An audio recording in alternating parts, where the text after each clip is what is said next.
કેમ છો બધા મિત્રો? હર હર મહાદેવ. મિત્રો, કાલેથી નિફ્ટી વીકલી એક્સપાયરી.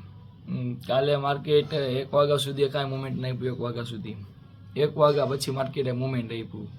એમાં ઘણા લોકો જે કોલ સાઇડનું પોઝિશન લઈને બેઠા હતા એ લોકોએ તો મસ્ત પ્રોફિટ જ કર્યું હશે, પણ જે લોકો પુટ સાઇડની પોઝિશન બનાવીને બેઠા હશે એ લોકોને માત્ર થોડીક જ મિનિટોમાં એ લોકોને એનું આખું પોર્ટફોલિયો લાલ થઈ ગયું હશે. હવે વાત કરી મિત્રો કાલના લેવલ્સની. મેં કાલે તમને લોકોને કીધું હતું નિફ્ટીના અને બેંક નિફ્ટી બંનેના કાલે લેવલ પણ દીધા હતા કે 25,100 મેન સપોર્ટ છે આપણો. માર્કેટ એને બ્રેક કરશે, માર્કેટમાં મોટું મૂવમેન્ટ આવશે. એ 25,100 રેઝિસ્ટન્સ હતો, સ્ટ્રોંગ હતો. બપોર સુધી સાઇડ વે રહી, અહીંયાથી માર્કેટ અપ સાઇડ પણ ગઈ, અહીંયાથી માર્કેટે એનું ઓલ ટાઈમ હાઈ પણ બનાવી લીધું. તો હવે નિફ્ટીના અગત્યના લેવલ તમને બતાવી દઉં કે નિફ્ટી માટે જે પહેલાં આપણે હતું કે જે 24,850 કે જેનો સપોર્ટ હતો, હવે સપોર્ટ બદલાઈને 25,100 થઈ ગયો છે મિત્રો.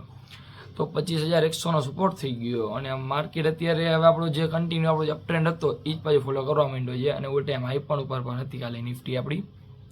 તો વાત કરીએ એના લેવલ્સની, તો હવે આપણા માટે જે સપોર્ટ જે પહેલાં 25,100નો તો જે છે, પણ એની પહેલાં 25,200નો એક બીજો સપોર્ટ છે આપણો. અને રેઝિસ્ટન્સ આપણા માટે કયો છે તો કે હવે 25,400, 25,350થી 25,400 જે આપણો રેઝિસ્ટન્સ છે. અને આપણો સપોર્ટ થઈ ગયો આપણો 25,200નો. જો 25,200 જરાક વીક છે, અહીંયાથી માર્કેટ પડી તો 25,100 કદાચ 25,000 પણ જઈ શકે છે.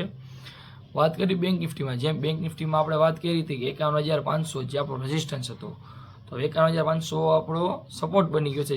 એની ઉપર માર્કેટ છે તો આપણે વાંધો નહીં, તો એ અપ ટ્રેન્ડ માટેની માર્કેટ છે મિત્રો. તેમજ હવે એના કાલે આપણે વાત કરી હતી કે 50,850 એનો જે નીચલો રેઝિસ્ટન્સ હતો, તો 51,500નો સપોર્ટ બની ગયો છે અને 51,300 એનો રેઝિસ્ટન્સ બની ગયો છે. 51,500 પ્લસ માર્કેટ છે એટલે આપણે ડાઉન સાઇડનો વ્યૂ નથી, આપણો અપ સાઇડનો વ્યૂ છે. ત્યાં સુધી માર્કેટમાં વીકનેસ નથી. હવે વાત કરીએ આજની, આજે 13 તારીખે. હવે આજે માર્કેટ શું મૂવમેન્ટ કરે છે આજની વાત હજી કરી એ પહેલાં પણ કાલે મેં તમને કીધું હતું કે market head and shoulder pattern બનાવી રહી છે નિફ્ટીમાં. હેડ એન્ડ શોલ્ડર પેટર્ન ક્યારે બને? જો કાલે માર્કેટ ડાઉન ગયો તો કન્ફર્મેશન ક્યારે મળે? કાલે માર્કેટ પડ્યો તો. કાલે માર્કેટ પડી નહીં એટલે આપણે હેડ એન્ડ શોલ્ડર પેટર્ન ના બની, એ પેટર્ન ના બની એટલે આપણે આપણો જે 25,000નો જે સપોર્ટ હતો માર્કેટ એને લઈ માર્કેટ અપસાઇડ વહી ગઈ. એ જ રીતે હવે વાત કરશી આજની 13 તારીખે. આજે માર્કેટ કેવું વર્ક કરી શકે છે? આજે માર્કેટ જે આપણું કાલના જે રેઝિસ્ટન્સ હતા એ જ આજે આપણા સપોર્ટ છે 25,100નો, અને બેંક નિફ્ટીમાં 51,500 એ આપણે બે સપોર્ટ છે.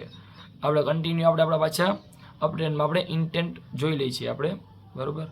અને કાલે જે લોકોનું નુકસાન થયું છે, કોલ સાઇડ પુટ સાઇડ, કોણે કાલે કેટલો પ્રોફિટ બુકિંગ કર્યું, કાલે કેટલું લોસ કર્યું, એ બધું તમને કમેન્ટમાં બતાવજો. અને હવે મોટા લોસ ના થાય એ માટે જલ્દીથી મને ટેલિગ્રામ ચેનલમાં જોઈન કરી લ્યો, મારી યુટ્યુબ ચેનલમાં મને સબસ્ક્રાઈબ કરી લ્યો અને મારી ઇન્સ્ટાગ્રામમાં ફોલો કરી દો. અને વિડીયો વધારેમાં વધારે શેર કરો. અગત્યનો વિડીયો છે મિત્રો, કોઈનું લોસ ના થાય એ માટે વિડીયો વધારેમાં વધારે શેર કરી દેજો. અને આજે છે સેન્સેક્સ એક્સપાયરી મિત્રો, તો એના બધા લેવલ પણ હું તમને મારા ટેલિગ્રામ ચેનલમાં આપી દઈશ. તો જલ્દી ટેલિગ્રામ ચેનલ જોઈન કરી દેજો અને વિડીયો વધારેમાં વધારે શેર કરજો. અને મારા જે નિફ્ટીના અને બેંક નિફ્ટીના જે લેવલ છે આપણે 25,100નું નિફ્ટીનું અને 51,500નું આપણે બેંક નિફ્ટીનું બે સપોર્ટ અને રેઝિસ્ટન્સ બધું માર્ક કરીને અને પોઈન્ટ માર્ક કરજો અને પછી ટ્રેડ લેજો. વિડીયો વધારેમાં વધારે શેર કરી દેજો. થેન્ક યુ મિત્ર.